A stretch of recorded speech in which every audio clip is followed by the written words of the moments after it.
그 책 제목도 그렇고 요즘 보면 그 작은 것들의 기적, 뭐 작은 것이 주는 변화, 또 작은 변화가 가져다 주는 뭐 효과 이런 그 책의 제목들이 참 많더라고요. 옛날에는 마치 이제 큰 일을 해야 하고 또 무엇인가 이렇게 작심하고 큰 것을 해야 대단한 것처럼 이렇게 이제 치부하고 또 운동 경기도 꼭 그 골을 넣어야만 하는 그래야만 그 사람이 높여지는 그런 시대였다면 지금은 그 골을 넣을 수 있도록 주변에서 조연으로 돕고 애쓰는 사람들 또 드라마도 그렇고 영화도 그렇고 각각 우리들의 생각들이 이제 좀 넓혀지는 그런 시대에 와 있는 것 같습니다.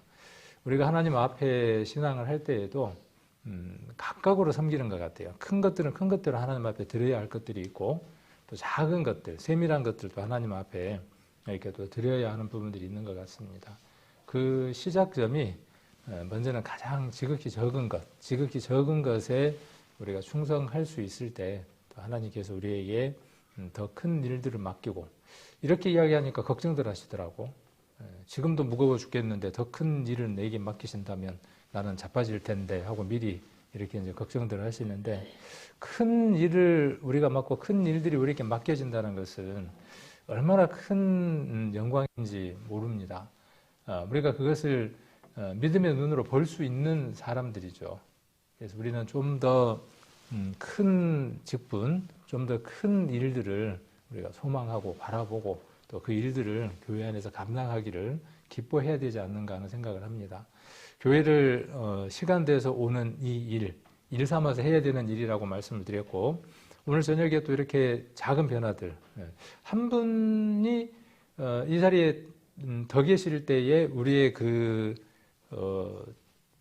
느껴지는 그 느낌하고 한 분이 자리에서 빠졌을 때 그 느낌하고는 참으로 큽니다. 큰 교회 뭐 200명, 300명 그런 교회는 어떨는지는 모르지만은 저희 교회에는 한 분들의 그 작은 그 지체의 크기들이 크게 느껴집니다. 그래서 때로는 작은 나의 그 행동 하나, 말 하나가 교회에 큰 불쏘시개 역할을 할 수도 있고 때로는 찬물을 이렇게 끼얹을 수도 있습니다. 오늘 이 시간 또 주일 말씀을 이렇게 그 설교자의 말로 듣지 아니하고 하나님이 주시는 그 음성으로 들으셔서 움직여 보려고 하는 아까 좀 이따가 우리가 그런 말씀도 함께 나누겠지만은 믿음의 주인은 우리 예수님이고 그 믿음을 완성해 나가시는 것도 우리 주님입니다. 내가 믿음을 지켜 나가는 것 같고 내가 온전해지는 것 같지만 그 모든 일들 가운데에 우리 주님이 계시다는 것. 그래서 우리가 주님을 의지하고 나가면 때로는 이스라엘 백성들처럼 수많은 시행착오를 하게 됩니다. 그런다고 해서 시행착오를 그 당연시하거나 합리화해서는 안 되겠죠. 그럴 때마다 하나님께서 우리에게 승리의 길들을 다시 열어주시고 그 길을 가게 하십니다. 그래서 내가 이렇게 수요일이나 금요일날 나왔는데 성도들은 앞으로 계속 나올 것이라고 기대하는데 내가 그 기대를 충족시킬 수 없을 것인데 이런 그 많은 생각들은 조금만 생각을 해보면 그 생각이 믿음의 생각이 아니라 다분히 내 개인적인 생각이며 세상적인 생각이다 싶은 생각이 듭니다. 그래서 우리가 환경 가운데에 참석할 수 있고 또 말씀을 볼 수 있으면 최선을 다해서 하고 곧 날이 저물면 이것도 못합니다. 저희 어머니 계시지만은 그 아파트에서 여기까지 걸어 내려오시는 것도 힘들어요. 이제 그런 그 해가 저무는 때가 이 나무로 치면 이제 나무가 고목이 되어져서 그 가지들이 꺾여져 나갈 그 시점이 곧 옵니다. 그때는 하고 싶어도 하려고 해도 할 수 없는 때가 옵니다. 그래서 젊었을 때 힘다라고 하는 그 찬양 생각하시면서 오늘 우리가 이렇게 먹었던 마음들 하나님께서 지켜주기를 원하는 마음들로 또 그렇게 해 나가시면 좋겠습니다. 히브리서를 보면 이 독특한 화법이 몇 군데 나옵니다. 다른 그 서신서하고 달리 이 청류형의 그 내용들이 몇 군데가 나옵니다. 그래서 수요일날 제게 시간이 주어지는 대로 우리 교회에 옛것을 벗고 새것을 입자라고 하는 그 큰 틀, 표 속에서 작은 소주제들을 잡아서 주일도 그렇고 수요일도 지금 같이 설교를 해 나가고 있습니다. 그래서 오늘도 그 옛 것들을 버리기 위해서 또 새로운 것을 입기 위해서 믿음의 선진들은 어떠한 삶들을 살았고 그들은 또 어떻게 글들을 남겼는가 하는 것들을 말씀을 통해서 확인해 보는 시간을 갖고 있습니다. 그래서 지난번 히브리서에서는 3장을 우리가 한번 살펴봤습니다. 3장 1절부터 6절까지였나요? 기억하시는가요? 네.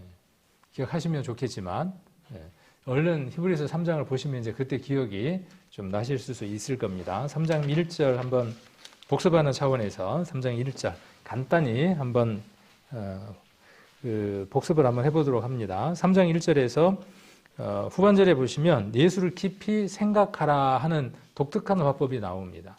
그리고 오늘도 본문에서 예수를 바라보자 하는 독특한 화법이 나오고 또 3절에도 참으신 자를 생각하라 하는 독특한 화법이 나옵니다. 그다음 다음에 또 한번 우리가 말씀을 나누려고 하는데 나아가자, 어디로 나아가자 하는 그런 표현들이 또 히브리서에는 이렇게 기록되어 있습니다. 그래서 이런 부분들 우리가 한번 살펴보면 우리가 이 속에서 또 공통점들도 찾아볼 수 있을 겁니다. 그래서 어떤 예수님을 깊이 생각하느냐 하면 우리 믿음의 도리의 사도시며 그랬죠. 그리고 대제사장이신 예수님을 깊이 생각하자 그랬죠. 그래서 사도가 어떤 뜻을 담고 있는지 그리고 대제사장이 어떤 의미인지를 우리가 수요일날 한번 살펴봤었죠. 특별히 사도라고 하는 그 한문의 뜻에서 우리가 오해하기 쉬운 것들이 있기 때문에 좀 풀어드렸죠. 사도는 이거는 잊어버리면 안 되죠. 사도 그러면 이제 이걸 보면서 그때 수요일날 했던 그 단어들이 우리들 속에서 수정되어져서 떠올라야 합니다. 그래서 사도는 보내심을 받은 자라는 뜻을 갖고 있다고 말씀을 드렸습니다. 그래서 제자들도 보냄을 받은 자이며 예수님도 하나님으로부터 보내심을 받은 자이라고 예수님 스스로 말씀하셨고 모세도 하나님의 그 그릇으로 보내심을 받은 자라고 이야기를 하고 있습니다. 우리도 마찬가지죠. 우리가 어떤 글 하나를 읽다 보니까 성경을 읽을 때 이렇게 읽으면 좋다라고 이야기를 하더라고요. 하나는 충분한 공감력이 있어야 된다라고 이야기를 하고 어떤 그 글을 읽을 때 그 상황 속으로 들어가서 공감할 수 있어야 합니다. 마치 그 사회복지에서 이야기하는 공감, 경청 뭐 이런 것 같잖아요. 동일합니다. 그래서 그 시점, 그 상황으로 돌아가서 그 인물의 마음, 그 인물의 그 닥쳐 있는 상황들 이런 것들을 충분히 이해할 수 있는 공감력을 가지고 성경을 읽어야 하고 그다음 두 번째가 뭐냐 하면 감정이입입니다.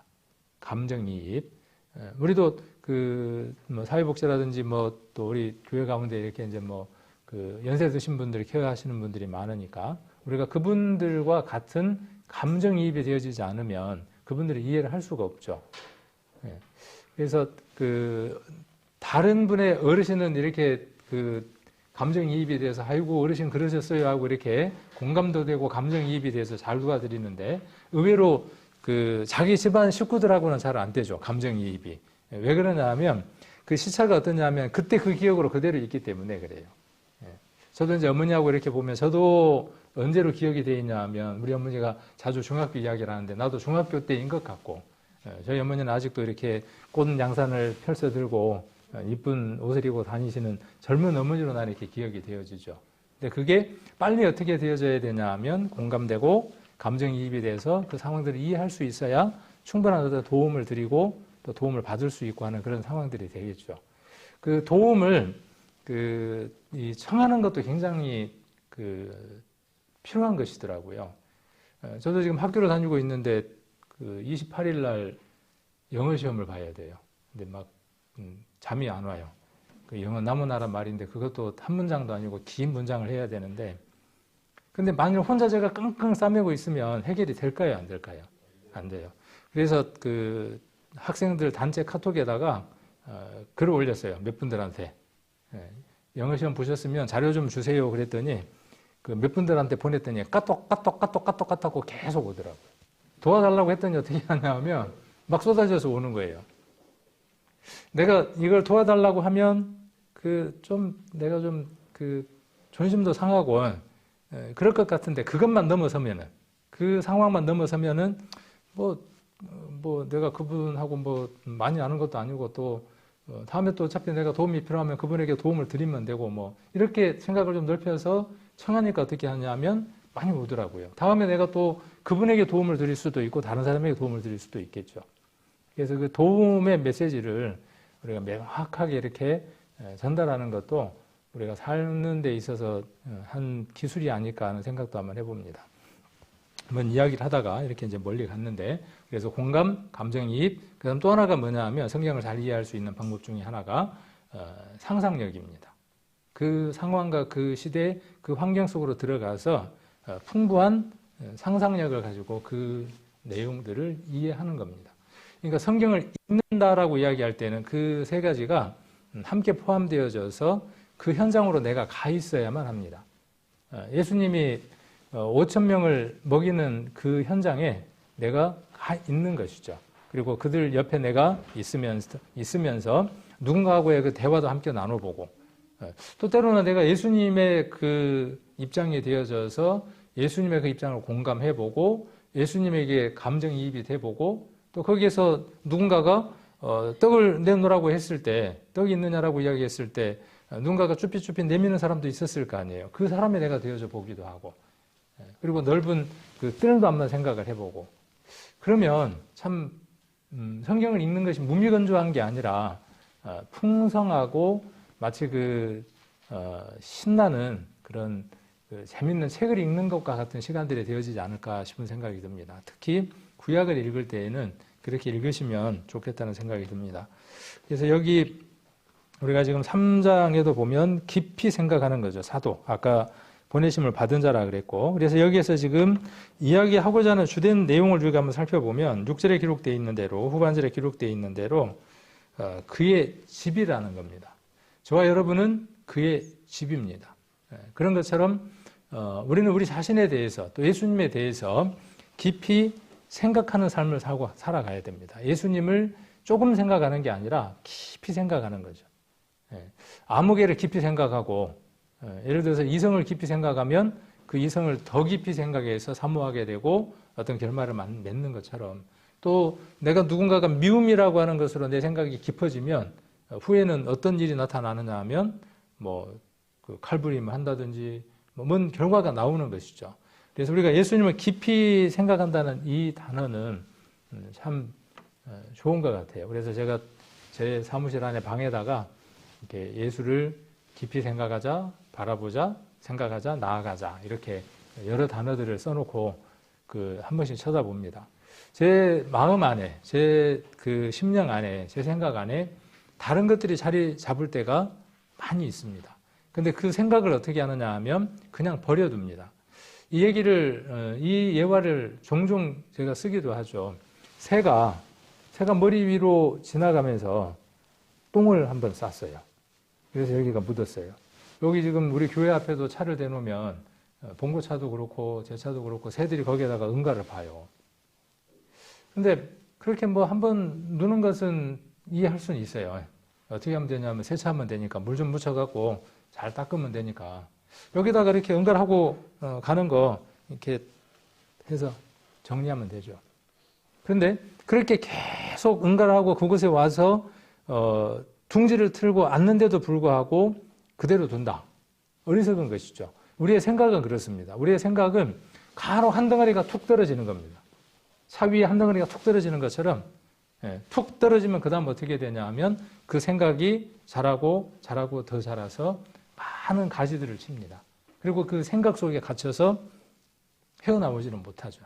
그리고 그 생각은 무엇을 만들어내느냐 하면 어떤 결정을 하게 되죠. 그리고 그 결정은 입으로 나오게 되고 눈빛으로 나타나게 되고 삶으로 드러나게 됩니다. 그래서 우리가 암송 많이 하는 것 가운데에 무릇 지킬 만한 것 가운데에, 그러니까 지킬 만한 것이 있는데, 우리가 지킬 수 있는 것이 있는데 무엇을 지키라는 것이에요? 마음을 지키라는 겁니다. 잘 됩니까? 잘 안 돼요. 근데 그 마음 안에 누가 와 계신다는 거예요. 그 집, 나의 집 안에 누가 와 계시느냐 하면 주일도 말씀드렸던 것처럼 로마서 8장에 기록되어 있는 것처럼 하나님의 영, 그리스도의 영, 그의 아들의 영, 성령이 우리 안에 계시는 것이죠. 그러니까 우리는 누구의 집이냐 하면 그의 집입니다. 그러니까 이 집은 어떤 집으로 합당한 집이어야 되느냐 하면 하나님의 집으로 합당하게 점점 변화돼 가야 해요. 그래야 사람들이 보고 저 집은 누구 집이라는 거예요. 우리가 집에 문패를 달잖아요. 문패를 달아놓으면 그 집은 누구의 집인 것을 알죠. 우리는 우리에게 어떤 문패가 붙여져 있느냐 하면 광명 생명교회 다니는 사람이라고 문패가 붙은 게 아니고 그리스도인이라고 하는 그리스도의 집이라고 하는 문패가 붙어 있는 겁니다. 그 문패가 붙은 사람은 무엇을 생각하고 살아가는 사람이냐 하면 그분만 생각하고 살아가는 사람이에요. 예수님만 생각하고 살아가는 사람이 예수님의 집입니다. 아닌 것은 어떻게 해야죠? 아닌 생각은 버려야 돼요. 만일 여러분의 남편이 여러분의 아내가 뭔 얘기를 하려고 하는지 생각이 나죠. 예. 뭔 얘기 하는지 아시겠죠? 아침부터 저녁 때까지 텔레비에 나오는 근사한 배우를 품고 살아. 매번 그 사람이 나오는 드라마만 보고 그 사람만 생각하고 살아. 뭔 말만 하면 밥을 먹을 때마다 뭔 얘기를 이야기하느냐 하면 유명한 남자가 누가 있을까? 여기에 넘어가시면 안 돼요. 제가 이렇게 이야기할 때 얼른 남자 이름 이야기하면 또 오해받으니까 넘어가시면 안 돼요. 속으로만 그냥 생각하시고 어떤 여자 연예인이 있을까라고 이야기할 때도 마찬가지입니다. 속으로만. 만일 그 속을 들여다볼 수 있다면 어떻게 했어요? 못 살겠죠. 그럴 때 그 생각을 그대로 담고 있는 것은 내가 사랑하는 사람, 이 검은 뿌리가 팥뿌리가 되도록 일평생 사랑하며 살겠다고 하는 사랑을 고백하는 사람에게 대한 예의가 아니죠. 해야 할 도리가 아닌 것이죠. 믿음의 도리가 아닌 것입니다. 그 도리가 아닌 거예요. 그것이 뭐냐 하면 간음하는 것이고 세상과 벗된 것입니다. 내 마음 안에서 하나님이 아닌 다른 것을 품고 살아가면서 그 시간에 대해서 부끄러움도 없고 양심의 가책도 없고 그리고 그것이 하나님을 대적하는 것인 줄 하나님께 예의가 아닌 것으로 생각하지 않는다는 것이죠. 마음 가운데에서 전혀 부끄러움이 없는 거예요. 우리 전도집회에서 이야기할 때 이야기하는 것처럼 저희가 부끄러운 일을 행할 때에 얼굴이 붉어졌느냐? 얼굴도 붉어지지 않았다. 그렇게 이스라엘 민족에 대해서 이야기한 것처럼 우상 숭배를 할 때 우리들도 그런 삶들을 살아갈 가능성이 농후하다는 거예요. 그러니까 히브리서를 쓴 사람은 믿음의 선지는 뭔 얘기를 하느냐 하면 그러니까 해답은 뭐밖에 없다는 거예요. 그 모든 것들을 덜어내고 예수님을 깊이 생각해야 되는데 그 예수님이 어떤 분인가에 대해서 이제 3장부터 쭉 설명을 해 나간다 하는 것이 지난번에 제가 잠깐 말씀을 드렸던 내용입니다. 오늘은 12장으로 한번 넘어가서 12장 1절부터 3절까지 말씀을 오늘 한번 나눠보려고 합니다. 그래서 주제는 예수님을 바라보자. 지난번에는 예수님을 깊이 생각하자. 오늘은 12장에서 예수님을 바라보자. 일맥상통한 얘기죠. 그분만 바라보는 거예요. 그분만을 생각하고 살아가는 거예요. 그분만을 바라보며 살아가는 거예요. 왜 그분만을 생각하고 바라보고 살아야 하느냐 하는 내용입니다. 그래서 1절부터 제가 3절까지 한번 짧으니까 같이 한번 읽을까요? 12장 1절로 3절까지 천천히 한번 같이 읽겠습니다. 이러므로 우리에게 구름같이 둘러싼 허다한 증인들이 있으니 모든 무거운 것과 얽매이기 쉬운 죄를 벗어버리고 인내로서 우리 앞에 당한 경주를 경주하며 믿음의 주요 또 온전케 하시는 이인 예수를 바라보자. 저는 그 앞에 있는 즐거움을 위하여 십자가를 참으사 부끄러움을 개의치 아니하시더니 하나님 보좌 우편에 앉으셨느니라. 너희가 피곤하여 낙심치 않기 위하여 죄인들의 이같이 자기에게 거역하신 자를 생각하라. 그래서 바라보자라고 2절에서 이야기를 하고 있고 3절에서는 생각하라. 그러니까 어떤 분인 것을 생각하라는 내용이 앞에 이제 있겠죠. 3절 앞부분에. 그 다음에 2절에서는 예수님을 왜 바라봐야 하는지에 대한 것들을 2절에서 이야기를 하고 있습니다. 그리고 1절은 그 사이에서 지금 이야기를 하고 있죠. 이러므로 라고 이야기를 했으니까 당연히 우리가 앞에 내용을 이해를 해야 뒤에 내용을 이해를 할 수 있는 거죠. 두 개를 묶고 있는 거니까, 끈으로 묶어주고 있는 단어가 이러므로니까. 그러니까 11장의 내용은 어떤 내용입니까? 우리가 잘 아는 대로 고린도전서 13장은 믿음장, 그렇죠? 그리고 15장은, 고린도전서 15장은 무슨 장? 고추장? 네. 무슨 장이요? 부활장, 15장. 13장은 사랑장, 15장은 부활장, 그렇죠? 그리고 히브리서 11장은 믿음장, 그렇죠? 장 그러니까 자꾸 또 그런 그 장을 생각하시면 안 되고. 자, 그래서 11장에서 무엇에 대해서 이야기를 하느냐 하면 믿음의 선진들에 대한 내용들이 쭉 나옵니다. 그렇죠? 여러 인물들이 나옵니다. 11장을 읽으면서 어떤 생각이 들던가요? 11장을 읽을 때마다 다르더라고요. 11장을 읽을 때마다 내 상태가 어떠하느냐는 것에 따라서 성경 말씀을 읽을 때마다 내게 주어지는 은혜와 내게 주어지는 그 위로와 또 내게 주어지는 그 소망과 힘들이 다를 때가 있더라고요. 위로를 받을 때는 내가 고난받고 있을 때고 힘을 얻었을 때는 내가 힘이 빠져 있을 때고, 그렇죠? 성경 말씀이 그렇더라고요. 그리고 내게 은혜가 막 넘쳐날 때 성경 잘 봐요, 안 봐요? 좋은 날. 막 좋은 날은 잘 안 봐. 기분이 좋고 막 행복에 겨워서 즐거울 때는요, 성경 잘 안 봅니다. 어떤 데 봅니까? 뭔가 옆에서 이제 괴로운 일이 있어야, 힘들고 괴로워야 어떻습니까? 말씀을 보더라고. 보면 어떠냐 하면 또 내 안에 공감되어지고 감정이입이 되고, 특히 이제 시편이나 이런 거 읽을 때는 어때요? 어떤 때는 막 그 시편을 쓴 그 사람하고 동화되어져서 막 눈물이 뚝뚝 날 때도 있고 그렇죠. 그리고 그 안에서 그 힐링이 되는, 세상 사람들이 이야기하는 그 힐링이 이루어지죠. 뭐 돈 내고 막 몇백만 원씩 내고 해외여행 안 가도 그 시편을 읽는 순간 어떠냐 하면 그 돈 투자한 것에서 얻을 수 없는 큰 그 치유가, 행복감이 내게 오죠. 그런 힘이 어디에 있느냐 하면 말씀 속에 있습니다. 그래서 우리가 말씀을 멀리 한다는 것은 그 모든 것을 다 포기해도 좋다고 선언한 것과 같아요. 그래서 5분씩 우리 성도님들 저하고 이렇게 약속을 하셨으면 좋겠어요. 또 주님하고 이렇게 약속을 하셨으면 좋겠어요.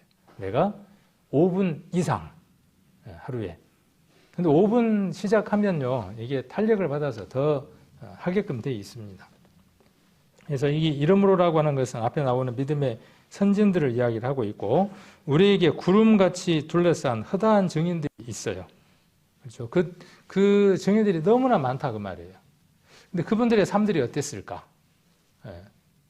그 만사 형통이었을까요? 앞에 나오는 그 믿음의 선진들이? 이렇게 보면 그 믿음이라는 것이 긍정적이기보다는 부정적이죠. 내가 왜 믿음을 가져서 이렇게? 그런데 11장이 이야기하는 것은 무엇이냐 하면 그들이 하나님을 섬겼고 하나님 나라를 소망했기 때문에 세상에서 이러한 고난과 역경이 있었다. 그 얘기죠. 그리고 그 세상의 모든 부귀영화와 모든 기회를 누구를 생각함으로? 모세 이야기하면서 예수님을 생각함으로 그 모든 것들을 폐쇄물처럼 버릴 수 있었다. 그들이 그렇게 했던 데는 이유가 무엇 때문이다? 11장 6절에 기록되어 있는 대로 상이 있기 때문에, 상 주시는 이심을 바라보기 때문에, 상 자체가 중요한 게 아니라, 그렇죠? 상 자체가 중요한 게 아니라 우리가 세상에서 생각할 수도 없는 그 상을 준비하고 기다리시는 그분을 만난다는 거예요. 상 주시는 이심을 믿는 거예요. 그죠? 그 말씀이 그 말씀이죠. 상에 초점이 있는 게 아니라, 상 주시는 이심을 믿는 거예요. 세상에 없는 큰 영광과 거대한 것들을 우리에게 준비하고 계시는 그분을 만나는 날이 있는 거예요. 그러니까 믿음이 우리가 점점 성장해 가는 거죠. 어렸을 때에는 칭찬받는 거였어요. 우리 그 육신적인 때에도 엄마가 칭찬해주면 그 칭찬 들으려고, 아니면은 뭐 맛있는 과자 하나 주면 착한 일을 하려고 하잖아요. 그러나 시간이 점점 지나면 어때요? 이제는 그 더 넓은 마음으로 어떤 일들을 행할 수 있는 것으로 성장하죠. 상은 어쩌면은 칭찬, 어쩌면은 과자 하나 받는 것, 거기에 해당되는 걸 수도 있어요. 우리의 신앙은 그러한 신앙도 우리에게 유익해요. 교회에서 성도가 어떤 일들을 했을 때 우리는 칭찬하고 거기에 맞는 대가를 지불하는 것이 옳은 거예요. 그렇게 해야 하는 겁니다. 당연히. 그리고 그가 무엇을 더 볼 수 있도록 그렇게 모든 것들을 주시는, 칭찬하시는 그 하나님을 내가 만난다는 거. 이거보다 더 큰 소망은 없습니다. 사랑하는 사람 사이에 사랑하는 사람과 영원히 산다는 것만큼 큰 상, 큰 행복이 없습니다. 그러므로 우리가 영원한 세계로 들어가는 그 시점은 정말 행복한 날이고 좋은 날인 거예요. 좋은 날인 겁니다. 육신적으로 우리에게는 이별이기 때문에 아픔으로 기억되어지지만 개인적으로는 각각의 그 그리스도인들에게는 그날은 행복한 날인 겁니다. 자, 그래서 그들이 모든 무거운 것과 그 다음에 얽매이기 쉬운 죄를 벗어버리고 인내로서 우리 앞에 당한 경주를 경주하며 이렇게 이야기를 했습니다. 그래서 여기 이러므로 우리에게 구름같이 둘러싼 허다한 증인이 있다. 많은 증인이 있는 것을 우리가 앞에서 한번 읽어보면 되겠습니다. 그래서 그 허다한 증인들을 통해서 우리의 신앙의 여정이 그렇게 녹록하지는 않다. 11장을 통해서 우리가 하나 아는 게 뭐예요? 신앙이라는 게 그렇게 쉬운 일말은 아니구나. 그러나 왜 그들이 그 길을 갔을까? 아까 그 답인 것이죠. 그렇게 고달픈 여정이지만 오늘 저녁도 그렇잖아요. 그 사람마다 체력의 한계치가 다 다르잖아요. 그리고 하루 종일 그 체력을 얼만큼 쓰고 오느냐에 대한 것들도 다 다르잖아요. 패턴들이. 그래서 녹초가 되어져 있는 분들도 있어요. 이 시간 이곳에 있을 때 녹초가 되어져서 정말 아무것도 생각하고 싶지 않는 그런 분들도 있어요. 제가 이제 아까 우스갯소리로 그냥 오셔서 눈만 이렇게 감고 계셔도 됩니다. 제가 그랬어요. 근데 그것 이상의 것들이 있기 때문이죠. 그렇게 말하는 것은 위로하는 것이죠, 우리가. 자, 그들에게는 큰 것이 있었기 때문이라는 것이죠. 그래서 무거운 것과 얽매이기 쉬운 죄를 벗고 그랬어요. 그리고 어떻게 하자는 겁니까? 인내라고 하는 것으로서. 인내는 지난번에 인내 한번 이야기했죠. 인내! 그랬잖아요. 인내. 인내는 누구의 성품이라 그랬습니까? 인내는 우리에게 없는 것이에요. 저는 신앙생활을 열심히 하면 인내가 자꾸 생길 줄 알았어요. 비슷하게 맞는 것 같잖아요. 근데 인내는 생기지 않습니다. 인내는 주어지는 것입니다. 하나님으로부터 주어지는 성품이에요. 받아야 하는 것이에요. 그런데 내가 그 인내를 만들려고 하니까 매번 실패하고 무너지고 실패할 때마다 자기를 정죄하는 겁니다. 그 인내는 지난번에 우리가 성경에서 말씀을 배웠잖아요. 절제, 인내 배웠잖아요. 그 인내는 하나님의 성품이기 때문에 하나님이 내게 주신 것이고 내 안에 와 있는 것들이에요. 그것들을 내가 꺼내서 활용하는 것이죠. 그래서 인내로서 우리 앞에 당한 경주를 경주한다 그랬어요. 그러니까 우리를 지금 어떤 사람으로 표현하고 있냐? 믿음의 선진들은 무엇으로 표현하고 있느냐 하면 경기를 하는 경기에 있는 선수로 표현을 하고 있습니다. 지난번 우리 주일날 말씀에서는 우리를 무엇에다가 표현했느냐 하면 군사로 표현했습니다. 기억나시나요? 지난주 설교? 네, 고린도 후서 몇 장이었습니까? 10장 이하인가 그랬죠? 네. 네, 거기에서 군사입니다. 거기에서는. 그래서 눈에 보이는 것과의 싸움이 아닌 영적인 싸움을 하는 군사고 무기는 무엇이었어요? 무기는 우리 안에 있는 하나님의 강력, 능력이 와 있고 그리고 의의 병기, 이 지체를 통해서 악의 영들하고의 싸움을 한다고 지난번에 배웠습니다. 근데 여기에서는 경주로. 이게 바울은 이 군사라고 하는 그들이 잘 이해할 수 있는 로마 지배하에 있으면서 로마 군사들을 자주 봤겠죠. 그리고 그들은 그 아테네라고 하는 곳이 있고 또 고린도라고 하는 곳도 있고 여러 지역에 그 경기가 발달했기 때문에 우리 달리는 경기, 근대 올림픽들이 거기에서 다 나왔으니까 그런 것들을 자주 했기 때문에 이런 것들로 어떻게 하느냐 하면 잘 이해할 수 있도록 바울은 실천과 교육 내지는 인용해서 이야기를 하고 있는 겁니다. 달리기를 하는 겁니다. 고린도 전서도 한번 보겠습니다. 고린도 전서 9장.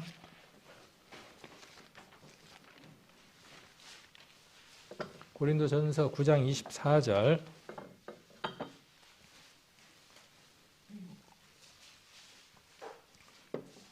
경주를 한다고 해서 이제 그 말씀들을 한번 확인해 보는 겁니다. 고린도전서 9장 24절 274페이지. 운동장에서 다름질하는 자들이 다 달아날지라도 오직 상 얻는 자는 하나인 줄을 너희가 알지 못하느냐. 너희도 얻도록 이와 같이 다름질하라. 이기기를 다투는 자마다 모든 일에 절제하나니 저희는 썩을 멸류관을 얻고자 하되 우리는 썩지 아니할 것을 얻고자 하노라.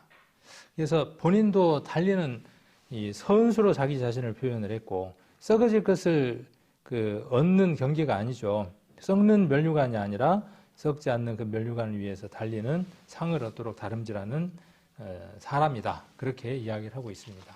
또 빌립보서도 한번 보겠습니다. 빌립보서 3장 13절입니다.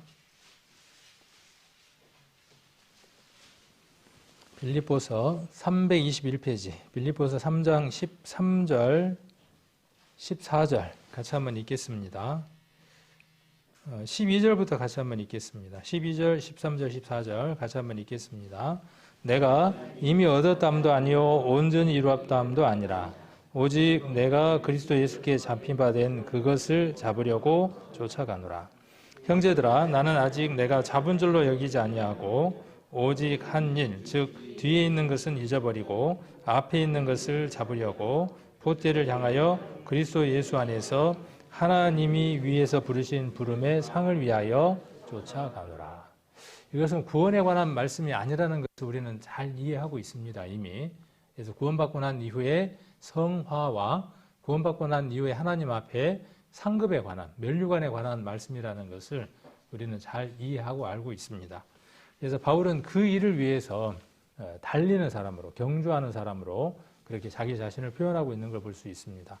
그리고 히브리서를 쓴 믿음의 선진도 무엇이라고 이야기를 하느냐 하면 우리가 경주를 해야 하는 사람이다. 달리기를 해야 하는 사람이다라고 이야기를 합니다. 현대인의 성경에 이렇게 많은 증인들이 우리를 지켜보고 있습니다. 저는 이 표현이 좋더라고요. 저는 성경 말씀 준비하기 위해서 지금 보는 개역 성경 하나만 보는 게 아니고, 개역 한글 하나만 보는 게 아니라 옆에다가 태블릿을 펴놓고 대역 성경으로 한글 성경 한 10개 정도를 같이 보고 또 다른 번역본들의 성경들을 같이 봅니다. 좀 더 이해를 더 하려고. 그러다 보면 앞뒤 문맥 속에서 이렇게 번역되어진 성경이 좀 더 제게 많이 와닿는 성경들이 있어요. 그런 것들 우리 성도님들하고 공유하려고 이렇게 옮겨온 겁니다. 이렇게 많은 증인들이 우리를 지켜보고 있습니다. 지금 지켜보고 계시는 거예요. 우리 교회 안에 믿음의 경주를 열심히 달렸던 우리 김신일 집사님, 우리를 지켜보고 있죠. 그렇죠. 우리의 가족 가운데 우리 아버지도 하나님 품에 계시면서 우리를 지켜보고 있다라고 이렇게 표현할 수 있죠. 지켜보고 있는 겁니다. 믿음의 선진들이. 그리고 응원하고 있겠죠. 그 삶이 참으로 값진 것이라고 응원하고 있을 겁니다. 이런 게 뭐냐면 감정이입이며 공감이며 상상적인 거예요. 그렇죠.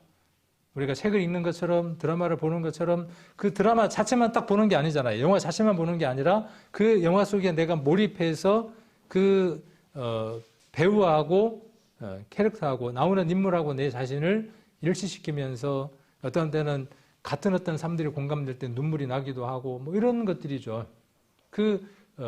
작가가 그 속에서 만들어내고자 하는 그 이상의 것들을 10,000원, 15,000원을 주고 얻고 가는 거죠. 그러니까 영화 보는 사람들은 어떻게 하는 거예요?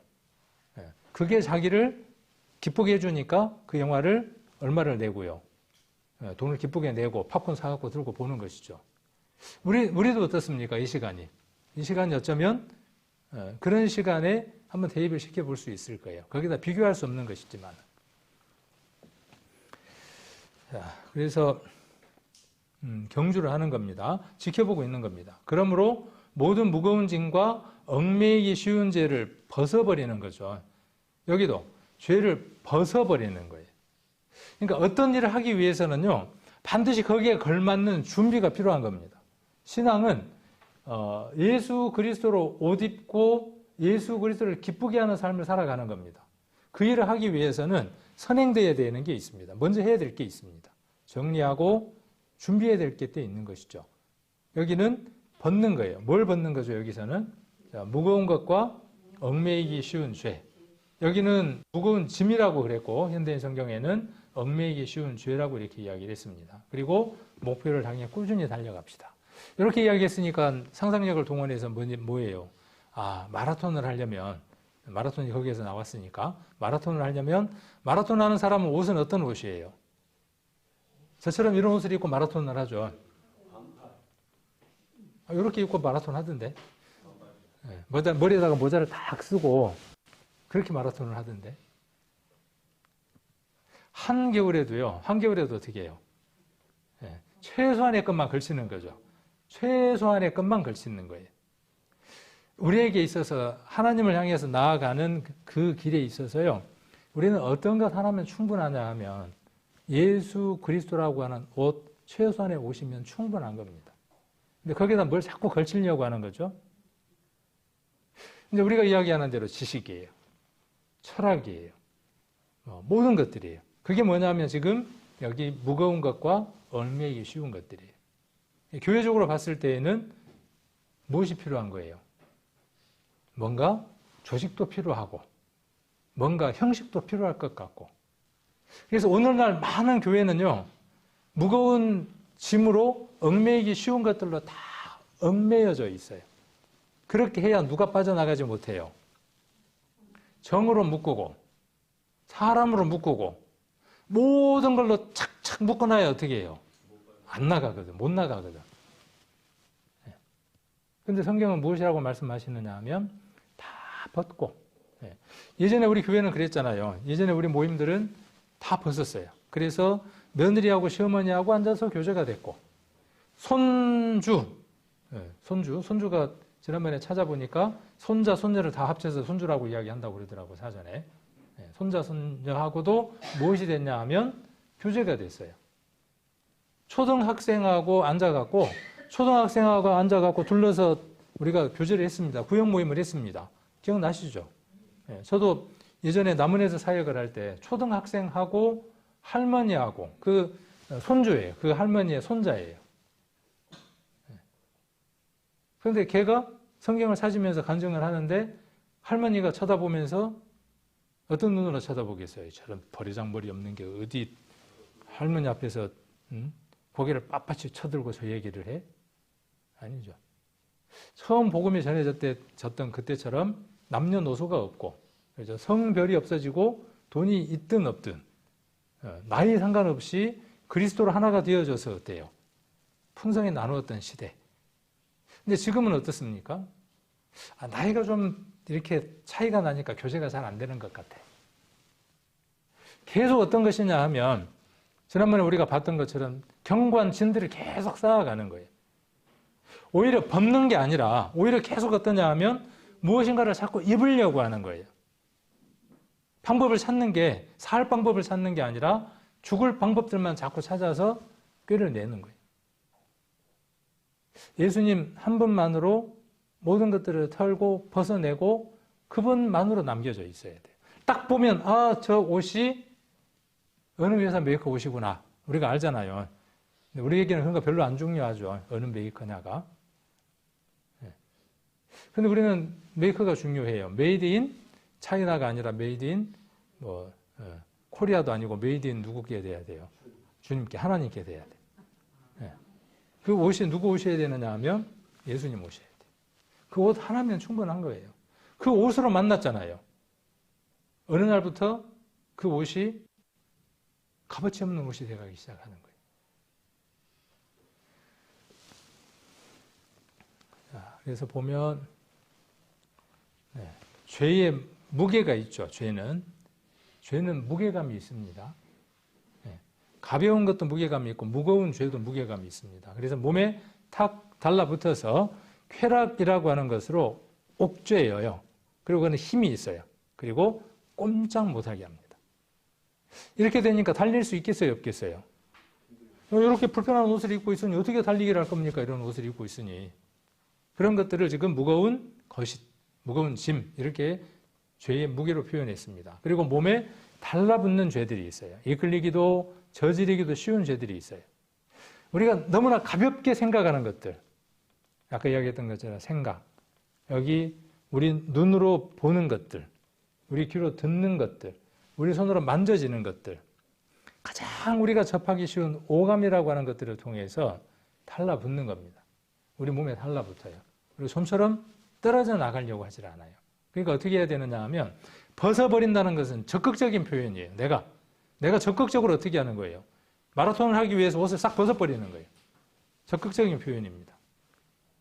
그래서 사진들 한번 찾아보니까 이렇게 달렸더라고요. 네, 이렇게. 다 벗고. 그러니까 우리가 벗어야 하는 게 있는 거죠. 우리가 옛사람도 벗어야 되고, 그렇죠? 옛사람도 벗어야 하고, 오늘 이 히브리서에서는 벗어야 하는 게 뭐예요? 여러분들을 옥죄고 있는 죄의 무게감에 해방되지 못한 것들. 그 무엇으로 해결될 수 있습니까?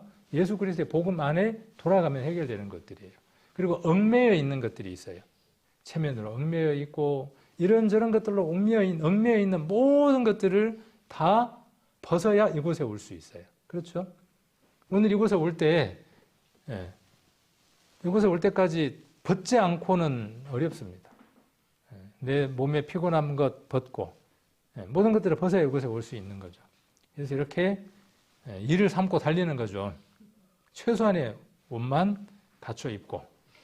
이것은 그 고린도 지역에 있었던 그 유물들 발견 가운데 하나인데 동그라미 이렇게 표시되어 있죠. 빨간색으로 동그라미가 표시되어 있는데 네모나게 파여 있죠. 힌트를 제가 이렇게 드렸으니까 뭔지 아시겠죠. 우리 육상 경기할 때 요즘은 뭐가 있어요? 트랙에가 이렇게 올라와 있는 거 있죠. 그리고 딱 엎드려 갖고 무릎을 꿇고 어떻게 하고 있어요? 뒷발을 이렇게 해가지고 딱 엎드려 있죠. 땅 하면 어떻게 해요? 박차고 나가는 거죠. 그거예요, 그거. 그게 발견된 거예요. 바울이 고린도 교회라든지 여러 교회에 편지를 쓸 때 문화 속에서 이런 것들을 잘 익히 볼 수 있는 것들이에요. 그러니까 이런 것들을 통해서 경주를 한다라고 표현했을 때 그들은 너무나 잘 이해할 수 있었다는 것이죠. 그 설명입니다. 그리고 아까 앞에 이야기했던 내용들입니다. 그리고 2절에 믿음의 주요 또 온전케 하시는 이인 예수를 바라보자. 그러니까 우리의 믿음의 주인이에요. 근원이에요. 믿음의 근원이고 또 우리를 어떻게 해주시는 분입니까? 우리 믿음의 근원이시며 우리 믿음을 완전케 하시는 예수님이에요. 그러니까 우리 믿음은 완성형의 형태로 믿음을 우리가 받았습니다. 믿음을 우리가 이루는 게 아니에요. 믿음에다가 우리 어떤 것들을 더할 수 없어요. 그렇죠? 믿음이라고 하는 것, 구원이라고 하는 것, 구속이라고 하는 것, 죄사함이라고 하는 것은 완전체로 100% 우리가 어떤 것도 손댈 수 없는 완성된 형태로 우리에게 주어진 겁니다. 그 주인이 누구냐 하면 예수님이에요. 우리에게 주어졌어요. 자, 그런데 11장에서는 무엇을 이야기를 하느냐 하면 그렇게 주어진 믿음의 선진들은 어떻게 했다고요? 가볍게 여겼다고요? 귀하게 여겼다고요? 귀하게 여겨서 어떻게 했다고요? 목숨으로서 지켰다 그 말이에요. 무슨 얘기인지 이해가 되시죠? 여러분들의 믿음은 완성체이지만 그 믿음을 지켜나가야 하는 것은 지킨다는 것은 무엇이에요? 어떤 외부로부터 침입이 있어서 그것을 노략질해 갈 수 있는 가능성이 있기 때문에 지키라는 용어가 있는 것이죠. 그것도 누가 지켜주시는 거예요? 예수님이 지켜주시는 거예요. 어떤 때 지켜주시는 거예요? 3장에서는 깊이 생각할 때 지켜주시는 거고 12장에서는 어떻게 해야 지켜주시는 거죠? 그 지킴이 누구로부터 오는 거예요?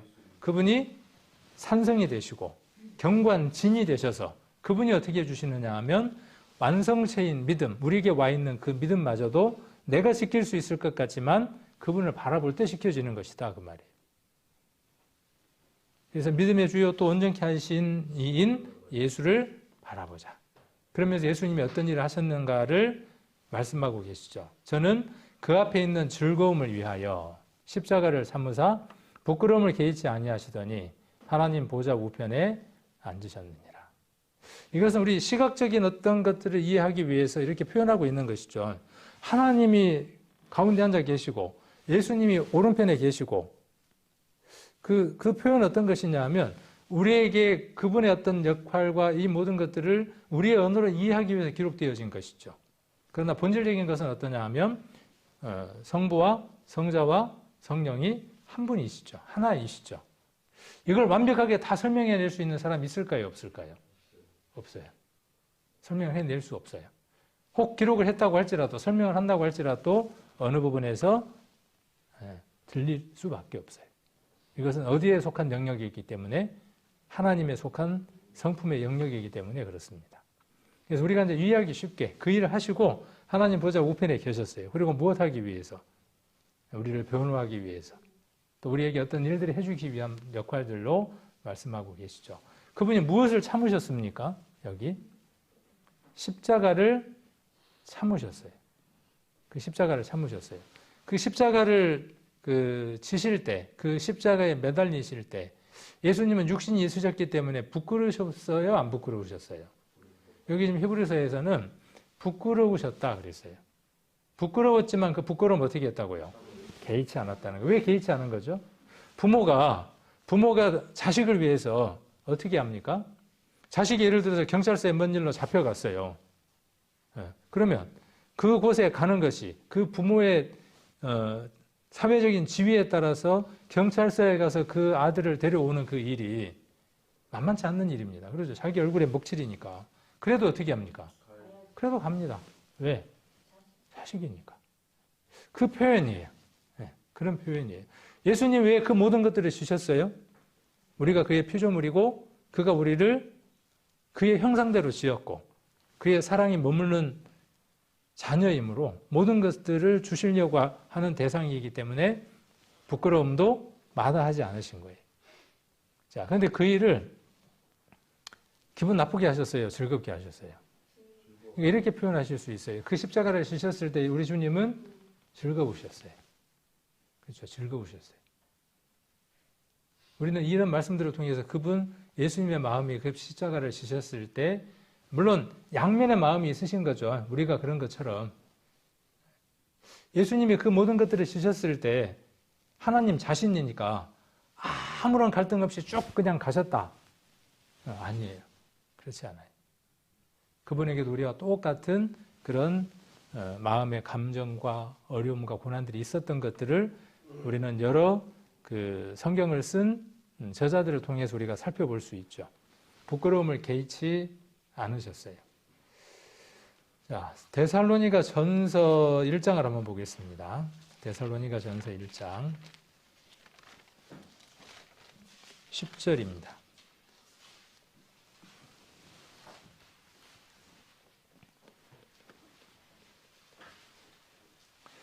여기 하나님 보좌 우편에 앉으셨다라는 말씀하고 한번 연관해서 그분이 그곳에 계속 계시는 게 아니죠. 그냥 우리 표현으로 그렇습니다. 그분이 하나님 우편에 계속 계시는 게 아니죠. 우리가 예수님이 하나님 우편에 계신다라고 이야기하는 것들을 글자적으로 표현할 때 거기에서 우리가 하나 봐야 될 게 뭐냐 하면 그분이 우편에 계시지만 그분은 어떻게 하시는 거예요? 우편에 계시는 걸로 끝나는 게 아니라 그분이 처소가 준비되면 어떻게 하신다 그랬어요? 우리를 데리러 오신다 그랬죠. 데리러 와서 우리를 어디로? 그분의 나라로 가서 거기에서 우리가 영원히 신부로 살아간다 하는 것들을 우리가 이해할 수 있죠. 그런 언어적인 것들을 이해하기 위해서 하나님 보좌 우편에 이렇게 기록되어 있습니다. 데살로니가전서 1장 10절 성경 329페이지 정도에서 찾으시면 됩니다. 1장 10절 같이 한번 읽겠습니다. 또 죽은 자들 가운데에서 다시 살리신 그의 아들이 하늘로부터 강리하심을 기다린다고 말하니 이는 장래 노하심에서 우리를 건지시는 예수시라.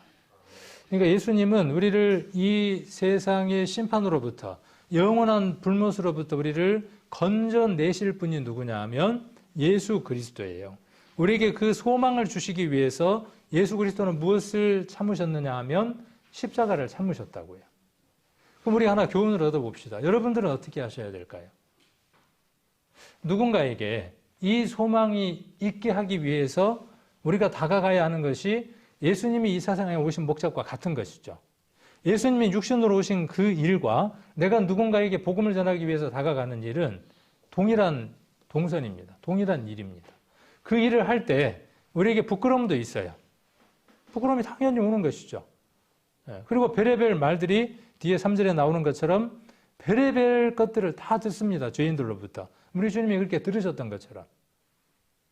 그러나 그 모든 것들을 참는 거죠. 왜 참느냐 하면 그들에게 이루어질 나라가 무엇인지 우리가 알기 때문에 즐거움으로 참는 거죠. 똑같이. 그 나라가 이루어지게 하기 위해서.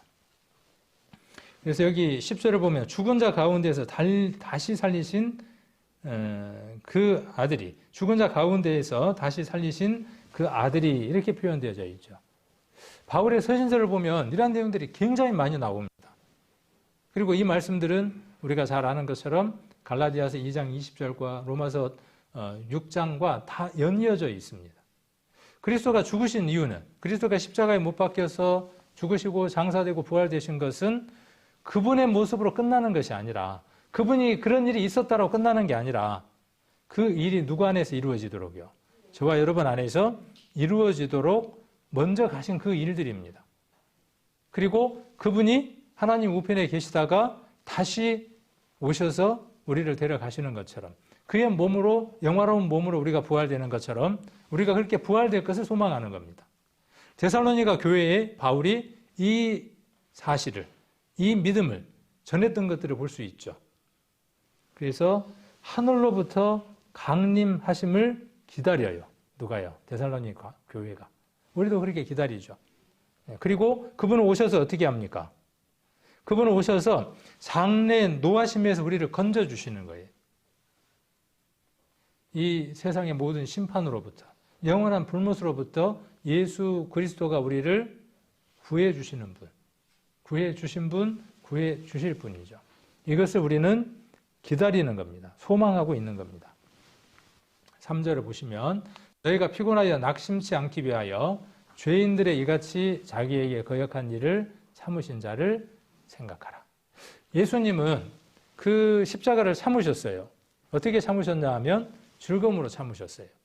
무엇도 참아내시고 부끄러움도 참아내시고. 우리만큼 부끄럽겠습니까? 하나님이라고 하는 어마어마한 능력을 가지고 계신 분이 제한적인 육신의 몸으로 오셔서 피조물인 인간으로부터 멸시와 조롱을 당할 때 내가 누군데 하고 한번 소리치고, 그렇죠. 내가 누군데 한번 소리치고 어떻게 해요? 이것들을 그냥 씨를 말려버리면 그러면 어떻게 돼요? 그 말이 채 끝나기도 전에 그냥 다 끝나버리는 거예요.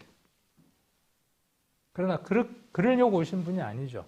그들의 그 모든 것까지도 무엇하기 위해서 오신 분이에요. 친히 지시기 위해서 오신 분이잖아요. 그러니까 즐거움으로 그 일을 감당하시는 거예요. 죄인들이 그렇게 하셨을 때 예수님 어떠시겠어요?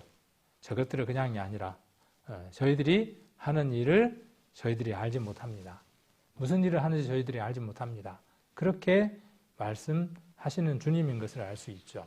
그러므로 여러분은 죄인들의 숱한 배척과 모진 학대를 견뎌내신 예수님, 세상에 오셔서 모든 것을 창조하신 그분이 오셔서 피조물로부터도 그의 창조된 인간으로부터도 이렇게 배척과 학대와 모진 것들을 당했는데 그 죄인들의 속에 오늘 어떤 영이 들어있겠어요?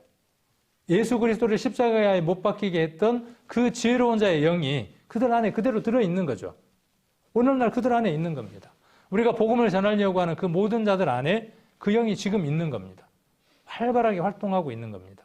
그때 예수님이 그렇게 십자가를 지실 때 그렇게 모진 학대와 모든 것들을 받으셨던 것처럼 우리도 어떻다는 거예요. 우리가 그 피해갈 거라고요? 안 피해가는 겁니다. 우리가 누구와 같은 일을 했을 때에는요, 우리 주님과 같은 그 일을 했을 때에는 우리에게 동일한 것이 옵니다. 자, 그래서 어떻게 말씀하시느냐 하면 예수 그리스도를 항상 생각하라. 그리고 믿음의 경주를 달릴 때 낙심하여 지치는 일이 없도록 하십시오. 그랬어요. 우리가 피곤하거나 낙심하게 되죠. 그래서 우리 피곤하거나 낙심하죠. 어떤 데 피곤하고 낙심이 됩니까? 우리는 주로 어느 때냐 하면 세상 일이에요. 그렇죠. 대부분의 일들이 어떠냐 하면 우리가 피곤하고 지칠 때를 보면 하나님의 일을 하다가 피곤하고 지쳐 있을 때는 잘 없어요. 네. 대부분 어떤 것이냐 하면 모든 에너지를 어디에다 다 쏟았어요. 내가 먹고 사는 일에 그냥 다 탕진하듯이 다 쏟아 부었어요. 모든 에너지를 다 쏟아 부었어요. 얼만큼은 좀 남겨놓으면 좋은데 주님 일을 한 만큼 그 에너지를 좀 남겨놓으면 좋을 텐데 내가 좋아하는 일이고 내가 즐겨하는 일이고 내가 기뻐하는 일이니까 그 일에 온통 모든 것을 다 쏟습니다. 그러고 난 이후에 주님 일을 하려고 하니까 피곤하고 지치는 거죠. 근데 여기 보면 그 피곤과 지금 여기서 이야기하는 피곤은 다르다는 걸 알 수 있어요. 피곤하여 낙심한다 그랬단 말이에요. 그러니까 이것은 무엇에 관계된 것이냐 하면 세상적인 일에 관계된 일이 아니다는 거예요. 예수님이 피곤하셨지만 낙심하시지 않았죠. 어떤 일을 하는 데 있어서 우리를 구원하는 구원의 일에 있어서는 즐거움으로 그 모든 것들을 피곤치 않고 낙심하지 않고 다 감당을 하셨습니다. 그런 주님을 생각하라는 거예요. 항상 생각하라는 거예요.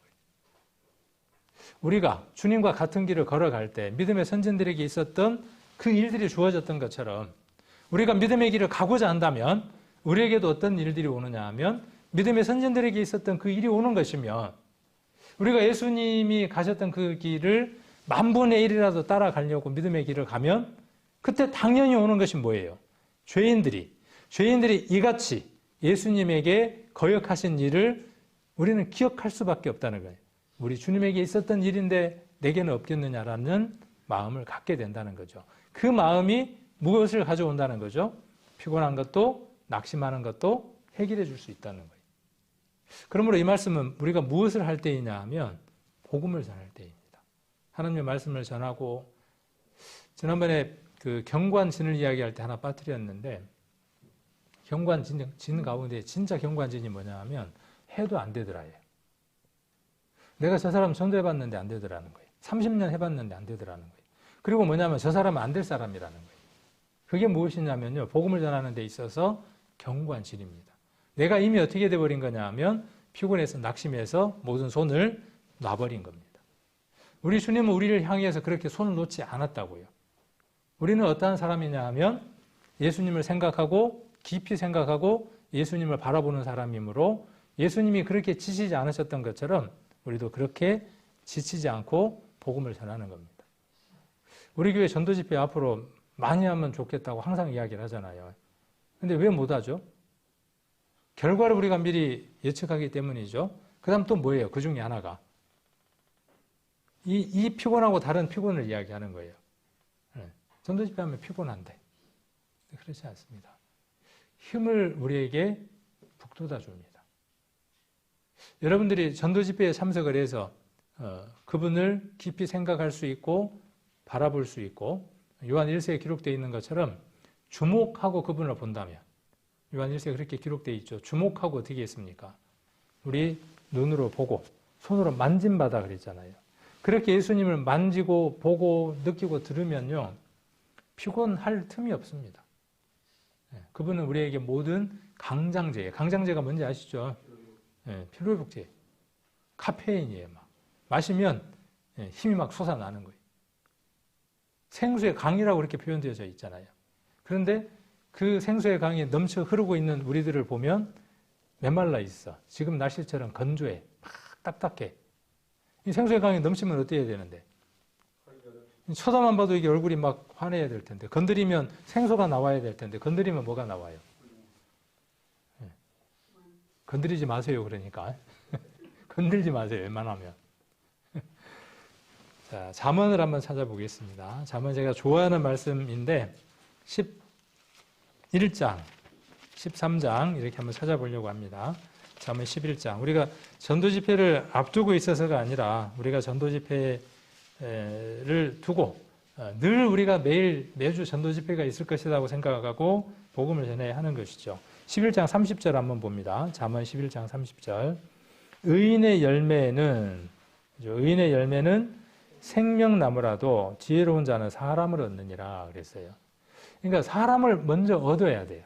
우리가 복음을 전할 때 사람을 먼저 내 사람을 만들어야 돼요. 이 사람은 내가 무슨 말을 해도 믿을 수 있는 사람으로 만들어야 돼요.